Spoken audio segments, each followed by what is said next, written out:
Um, did you happen to have any bad experiences or questionable experiences with anybody, Piser, anybody, any personalities at the Dome? Do you want to talk to us about anything that troubled you, maybe about the personalities, or why don't we just let you speak? Um, there was one situation that I thought was out of character with Pizer in the beginning when before I got to know him well, um, and I'm not sure what it meant, but this was early in the stages where he was getting to know people at on Johnson Avenue. I was supposed to meet him to go up to the Riverdale neighborhood house. I don't recall what the function was or what the purpose was, but he was parked with his Volkswagen in front of Liebman's Deli on Johnson Avenue, and he called me over. I said, you ready to go? And I said, sure. Um, his car is actually facing facing north on the west side, which is facing the wrong direction. But you know, so the passenger side is open to the street. Uh, he gets in. After I get in, he takes his hand and puts it on my thigh and squeezes. Now, where exactly on your thigh? At the knee or more up towards your crotch? Midway. Midway. Yeah. Was this normal? So Was this normal behavior amongst you and your people? no, no, me and my homies don't do that. I don't even do that to women. Right.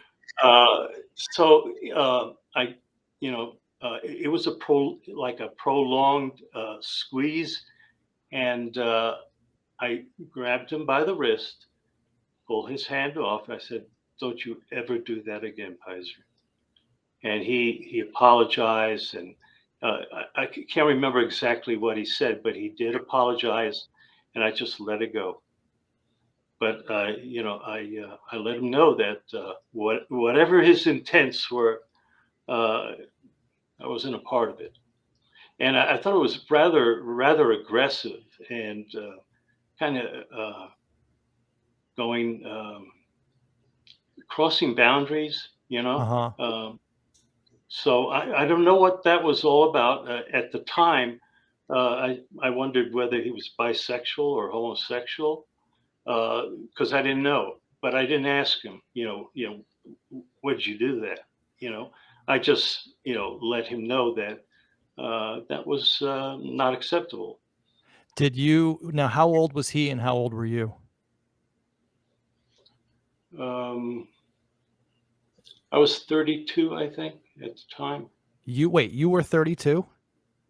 Yeah, Okay, so you guys were about the same age then. I'm sorry, 23. Okay, and he was in I'm sorry, 23. okay. So you were above age. We just want to let everyone know that this wasn't a thigh grabbing, which you consider to be a homosexual act. This wasn't being done to you as a teenager below age. You were above age. Yeah. Okay. Nothing pederastral, right? Did he give you a look when he squeezed your thigh? Did he give you like a sideways glance with a smile? Did he flutter his eyes? I mean, we're just I don't, I don't recall that. As soon as I felt that, um, I knew there was something wrong. And I just wanted to put a stop to it, whatever he had in mind, What was his face because like? it was like he wasn't. It wasn't like he pats you on the leg and you know as a form of acknowledgement. I thought it was kind of an unusual and very awkward. Uh, that was the only time I ever had anything uh, negative what was you come up. so how did this affect your relationship with him? It took me a while to trust him, and I tend to be an introvert in the sense that, like in a group of people, I'm the guy listening. Mm, I'm not always talking. right. So I've always been observant, but I've never seen. I mean, beyond that one instance, I've never seen uh, anything unusual in his behavior towards anyone else. And there were plenty of good-looking guys out there with their shirts off, uh, building the dome Uh-huh. in the summer when it was hot. Well, So I don't know. was he on drugs or drunk at this time? No, no. What Okay. was the look in his eyes like? What type of a look did he give you when he did that? I don't recall that he gave me any kind of look. And then where did it go? Like, did you guys just start talking about the weather? Like after you remove his hand and you start driving up to the neighborhood house, like what was that trip like going up to the? I don't know that it probably was a little bit tense, but he apologized. He said, I think something to the effect that he won't do that again. Make me feel uncomfortable. He tried to smooth it over. I just I don't recall anything beyond that. Uh-huh. Did any of the Uh, did any of the it was the only thing that left an impression. clearly? Yeah. And of course it kind of couples in with John Scanlon's remembrance of being Yeah. absolutely When I heard that, I thought, this is a guy who is just um, focused on what his needs are, and isn't considering um, other people's boundaries. You know, So now, to treat a 14-year-old like oh, that. it's abominable. That's awful. I mean, never would I do that, of course, and never would I ever grab a man's thigh either.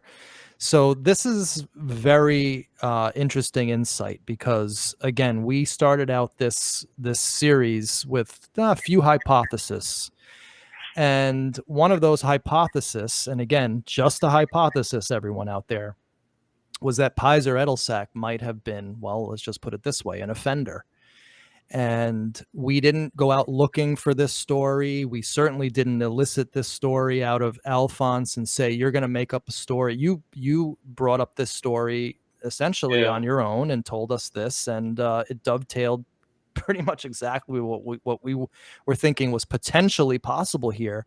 Now I have to put out to the audience, in light of the fact that Pyser Edelsack grabbed Alphonse Gavila's thigh in a car alone, by your admission, an aggressive move, off of boundaries, and you felt it was a sexual in nature, correct? That's my impression. So now, I mean, right, I'm sorry. yeah, So now I have that's my Right. So now we are forced to, as historians and as people who are interested in the holistic truth, okay?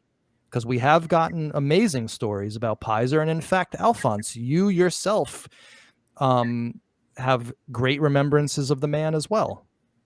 Right. Yeah. But we want to put out there, to the audience that now we are officially interested in hearing if anyone else had sexual experiences with Piser, with him grabbing you, with him touching you inappropriately.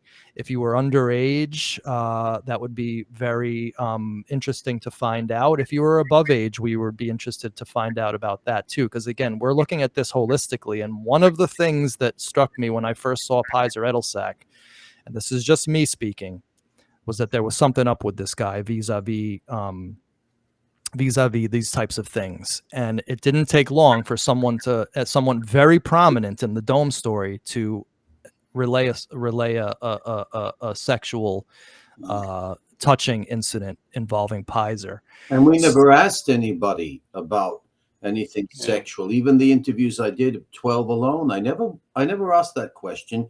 Let the people come forth. Never did I even think of asking it.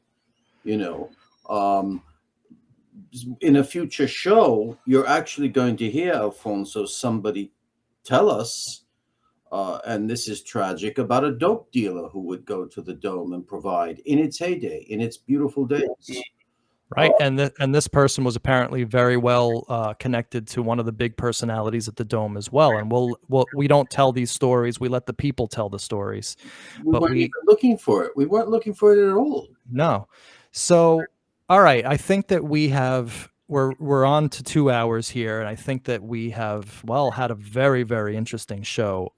In my opinion, an extremely important one in the Dome because of who we spoke to today. Alphonse Gavila, one of the major players there, a person who is universally loved. We have not gotten one bad story. And Alphonse, I'm going to be fair to you. We were looking for, we were asking around about you too. I mean, we just got to be honest. All right. That's fine. We're reporters. That's We're reporters, and we're trying to do this holistically. We have not heard anything negative about you. So this story holds a lot of weight for us, and we absolutely believe it. And we're going forward on this knowledge now in our heads that this happened.